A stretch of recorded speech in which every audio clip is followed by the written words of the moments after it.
Let's give a round of applause. That is very sweet. Very, very soothing music. I don't know about you, but I feel good to digest what we are going to discuss now.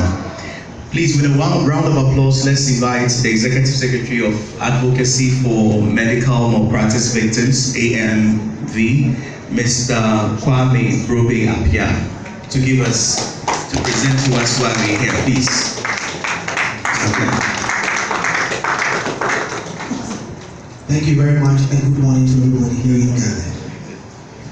As he rightly mentioned, my name is Kwame Brobe Apia, and I'm the Executive Secretary for Advocacy for Medical Malpractice Victims.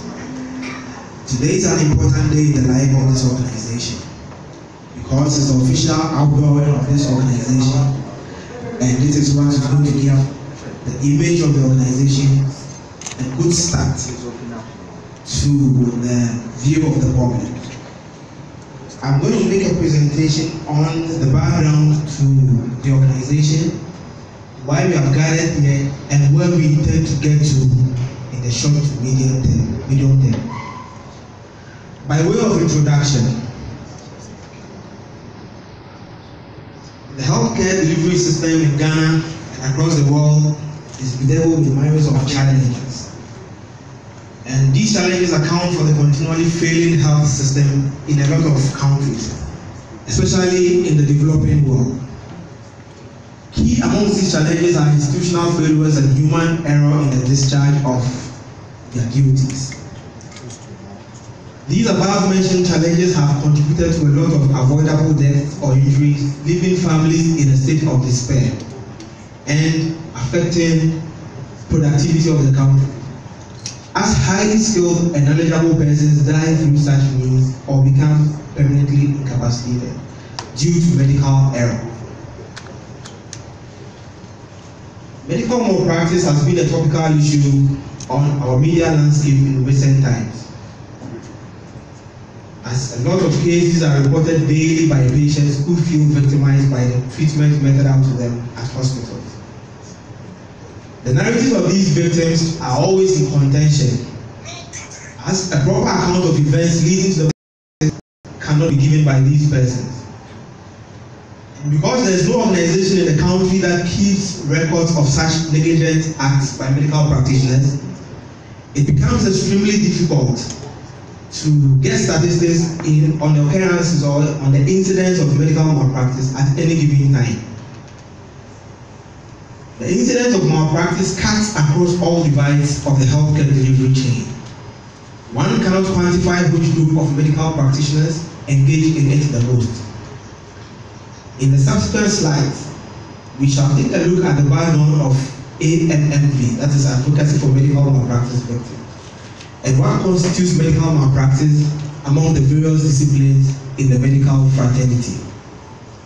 We shall also be looking at the tenets of the Patient's Charter and its relevance in today's healthcare provision.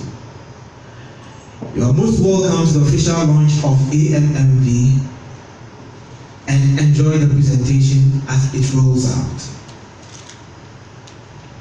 So we want to give a background to Advocacy for Medical Malpractice Victims. We want to show you how it came up, what we stand for, and where we intend to get to.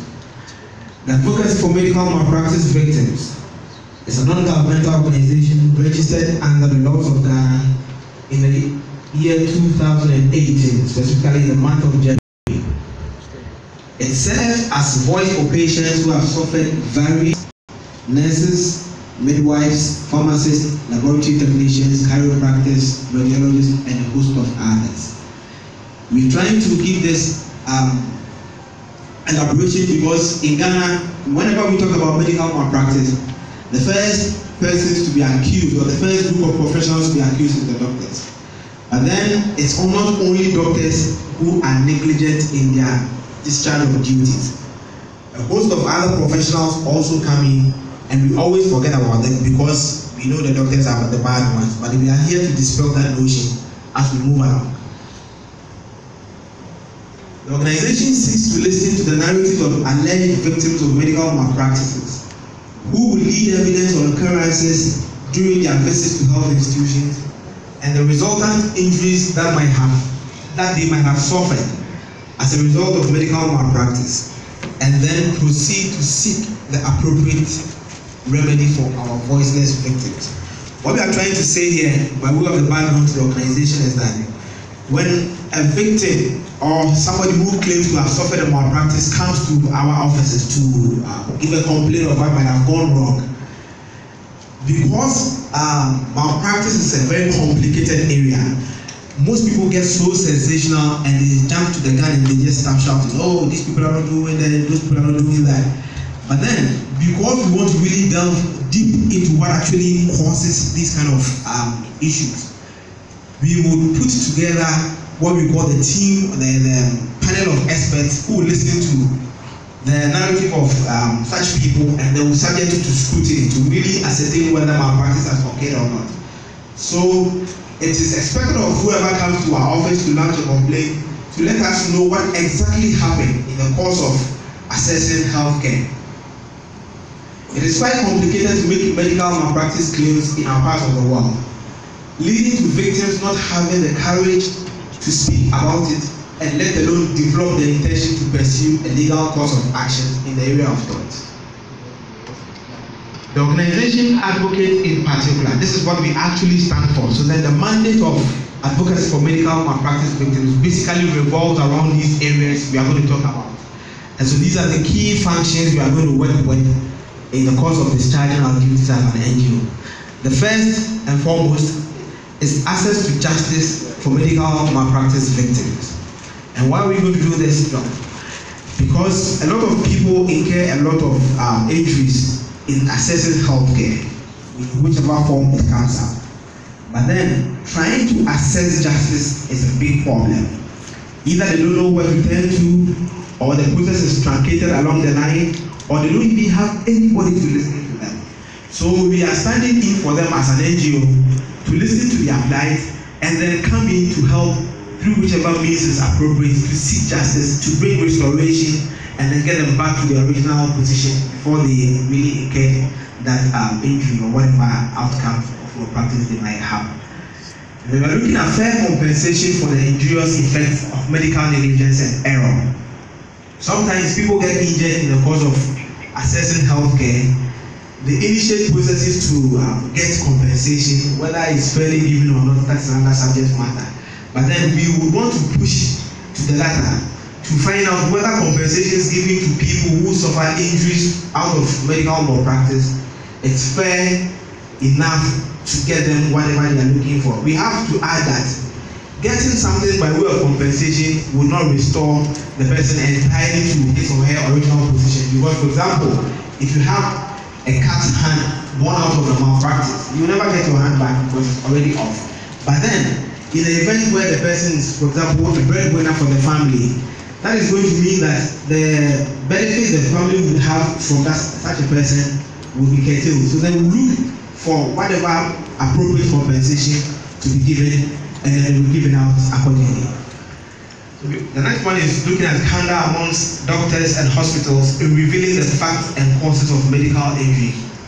Many a times we incur a lot of issues with health facilities, but because we are not part of the people who are really giving out this kind of service, it even becomes very difficult trying to ascertain what actually happened. And normally, if you are a health practitioner and then you do something untoward to a patient. I don't think anybody would want to come and voice out just like that and tell, oh, I did that and that and that and that. So then we would be appealing to the people in the health fraternity to be as open as possible, give enough disclosure as to what really causes, because without that we can never seek an end to what is happening. We need to know the truth about errors that occur in the discharge of their duties to help us also develop policies to mitigate such issues.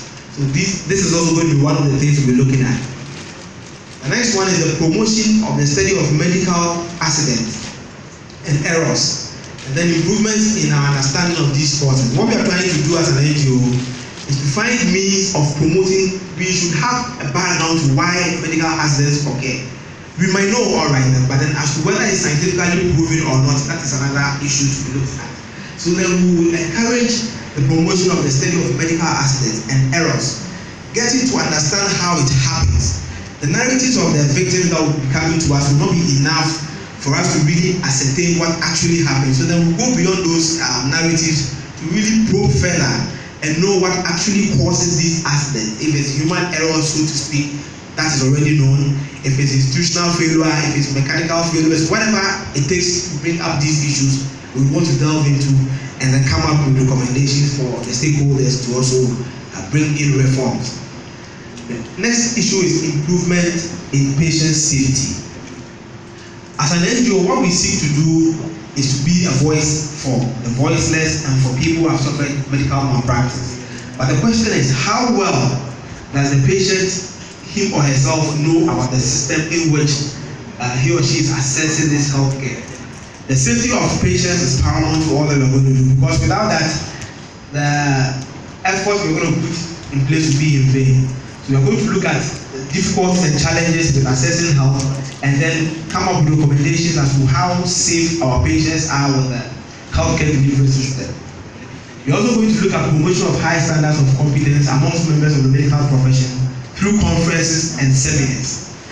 We will then look for people as resource persons to come on board, develop synopsis to train medical practitioners on, and then give highlights of what really constitutes medical malpractice, because it might be the case that some of these practitioners might not be aware entirely. We go ahead to say that the lack of accurate statistical data on medical malpractice is a worrisome development, as it does not provide the basis to attempt a mitigation of the problem. It is estimated that 1 out of every 10 patients suffer from a form of medical malpractice or the other. Undoubtedly, there is a huge systemic failure in our health care system, whereby hospitals lack equipment and clinical materials to enable them to perform professionally. These range from poorly equipped theaters, non-functional laboratory equipment, obsolete diagnostic machines, to basic issues like inadequacy of beds and a host of others. And if you be guided, a whole lot of issues have come up in the immediate past, just about a couple of days ago, with respect to somebody being taken to a hospital, about 7 hospitals, so looking for a bed, and for which reason he did not have, leading to the death of that person. So these are issues bordering on systemic or institutional failure that we are going to look at in the course of our presentation. There is sometimes a lack of enforcement of regulations by heads of health institutions, leading to a state of anarchy and confusion. And this is exactly what we are witnessing in current times in our country. Medical malpractice, again, talks about, we are looking at medical malpractice among doctors now. We go ahead to say that when a doctor makes a number of mistakes in diagnosis or treatment, it raises a number of concerns. First and foremost, being the well-being of the patient and the impact of the error on his or her condition. Eventually, the incident may raise a different sort of flag when the patient asks whether the doctor's mistake amounts to medical malpractice. The answer may be more complicated than you might expect. The focus of this presentation is to provide an understanding of when an error in the healthcare setting can lead to a valid malpractice claim. In our earlier definition of medical malpractice, we saw these two elements of medical standard of care and the doctors or the other care providers' breach of that standard, which constitutes medical negligence. The issue of the appropriate standard of care to apply is often one of the most contentious in medical malpractice cases, and proving this element is usually dependent on the following factors. Trying to establish the appropriate medical standard of care that should apply to the patient's case. So then it goes ahead to tell us that medical malpractice is handled on a case-by-case issues. You can't apply the same thing to every situation as it comes about because of the level of expertise required in every case. Showing in detail exactly how the defendant, that's the doctor or any other care provider, fell short of meeting that standard. We have already established in the earlier presentations that the doctor or the health practitioner has a standard or a duty of care he or she owes the patient. So then in trying to talk about medical malpractice, we should know exactly how the defendant fell short, the different delayed diagnosis of illness, disease, and prescribing wrong medication, treatment, or therapy. So then that is one area in which we can fault medical practitioner or doctor, so to speak, in the area of medical malpractice. Performing surgical operation without due care, or a failure to follow proper professional protocol or rules accepted by the medical community. Failure to inform the patient or his or her guardian or a parent or legal representative of the side effects of risk of prescribing medication, treatment, surgery, or any other therapies. And in this case, we are looking at informed consent. The failure to obtain the consent of the patient or his parent or guardian or legal representative before administering medication, treatment, or performing surgeries. Using threat or undue pressure to obtain patient's consent in order to administer medication, treatment, or perform surgery. And then professing falsely to possess a specific medical skill and knowledge, and as a result of that, causing death or physical injury to people. So these are the areas under which a doctor specifically can be cited for medical malpractice. Birth injuries, we are referring to medical malpractice by midwives also. Birth injuries caused by midwives usually result from one or more of the following. Patient criteria.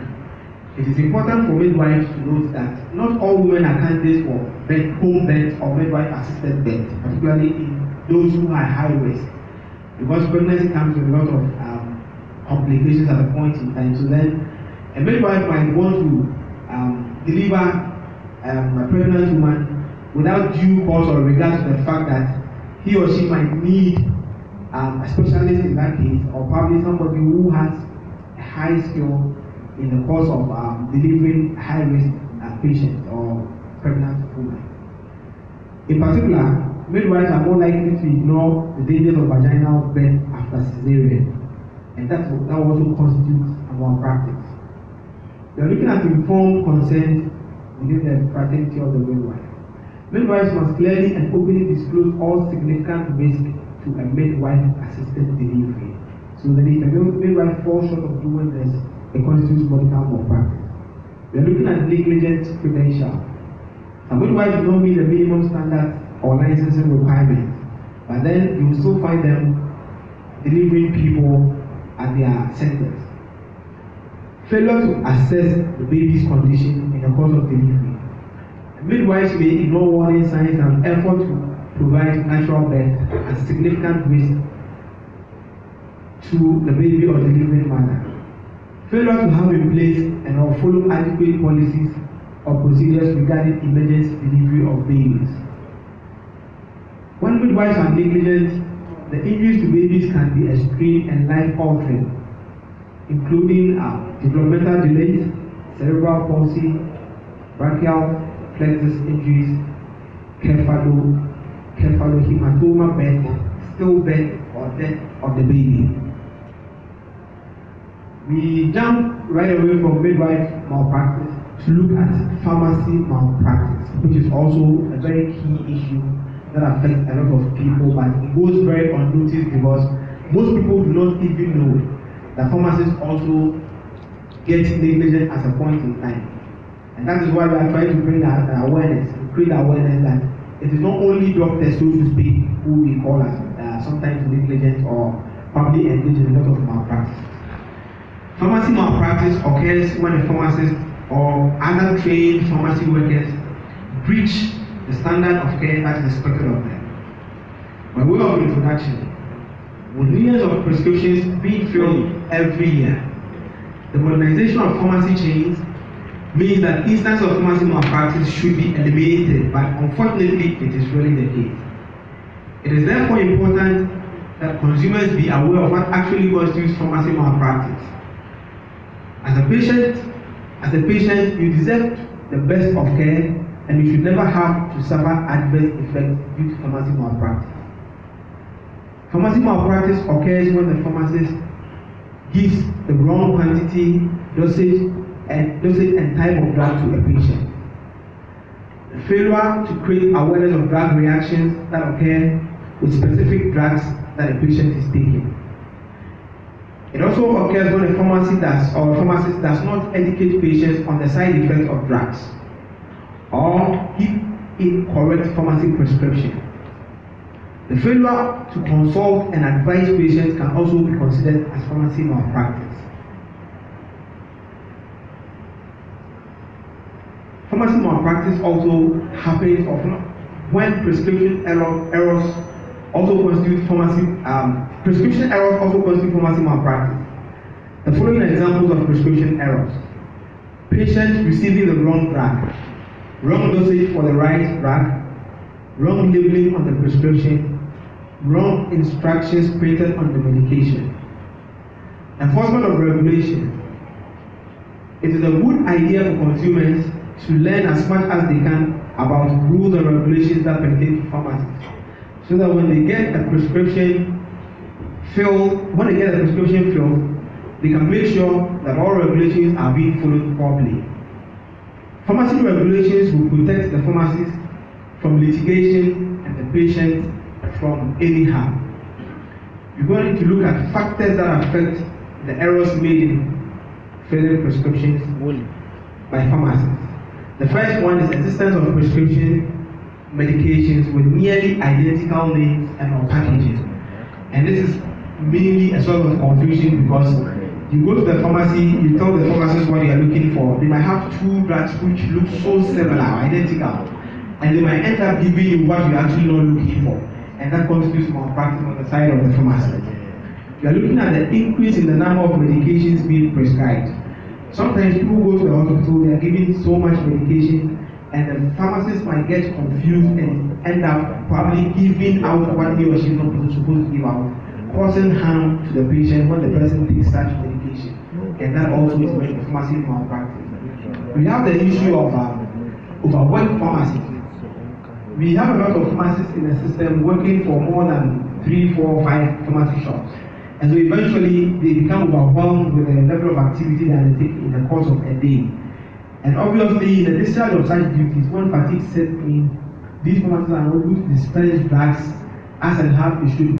And that also constitutes malpractice if it should cause any danger or harm to the patient. And this gives leverage to the pharmacist to also, at a point in time, use his or her discretion to give out a drug probably outside what has been prescribed to treat a disease, and sometimes end up giving the wrong medication, which also constitutes a pharmacy malpractice. We're looking at distractions from ringing telephones and customers. Sometimes you go to the pharmacy shop, the pharmacist is dispensing drugs for you. The attention of the pharmacist is really way far away from where you are because of the issues of people calling to find out one thing or the other, which ends up distracting the pharmacist and thereby leading to them giving you the drugs which you're not even looking for. And that is also dangerous to the health of the patient. Look again at the poor penmanship by physicians. A lot of people complain that when doctors write, they can't see. And if they can't see, it comes with its own dangers. Because the doctor might write a drug for you to go and buy, and the pharmacist, because he or she can also not see what the doctor has written, would end up giving you what he thinks or probably suggests might be what the doctor is prescribing. And sometimes it ends up in causing a lot of problems for patients. And then we are looking at inadequate technician assistance as also constituting malpractice in the field of pharmacy. Enforcement of regulations also. is an area to look at when you are talking about malpractice by pharmacists. Other factors that put people at risk for dangerous medication error include, but not limited to, the following. Pharmacists' role of filling prescriptions, doctors' right. Sometimes the doctors might write certain prescriptions for pharmacists to dispense, and they fill it in their own way, and that also constitutes medical malpractice. Expanding the role of pharmacists. We believe pharmacists should be able to compound some of the prescriptions doctors write and alert doctors and patients of side effects of drugs and other problems. And that is an expectation we also all want to have from the pharmacists. So that if they fall short of such a thing, then we can say malpractice has occurred. One other area is the chain drug stores. Most pharmacies work for drug store chains. The drug stores chains also want to always at a point in time maximize their profit, and sometimes through in an attempt to maximize profit, they cut corners to do so. And we all know the consequences of cutting corners. It brings serious repercussions on the health of people who are patronizing these pharmacies. Pharmacists who work for them, I mean the chain drug shop, may be vastly overworked, like we stated earlier, and we all know the effect if we are dealing with overworked pharmacists. In a situation like the above mentioned situations, medication errors are most likely to occur, as many pharmacy departments are often understaffed. So then, if the pharmacy departments are understaffed, it tells you that one person would work and get overworked, and then start messing up with people with respect to the kind of medication they give out. We are also looking at the issue of shortage of pharmacists, which also in a way contributes to malpractice by pharmacists. We have a serious national shortage of pharmacists compared to the pharmacist to patient ratio. And I think this is applicable in all the other disciplines of our healthcare delivery chain. It is so for the doctors, it is so for all the other fields of medical practice. And this shortage gives a few pharmacists more responsibilities, and hence medical errors are more likely to happen, because if you have a few number of people catering for virtually like 10, 20 times the number of people they should have been taking care of, then you should know we are in for trouble. We are going ahead to look at the supervision of non-professional pharmacy staff. In the pharmacy chain, we have pharmacy assistants who also help with them in an event where the pharmacist himself is out of the shop or the outlet. Pharmacy technicians and clerks can perform certain duties under the direction of a pharmacist. But in most cases, pharmacists are not available to give directions, leading to medication errors. So then you realize that in the event where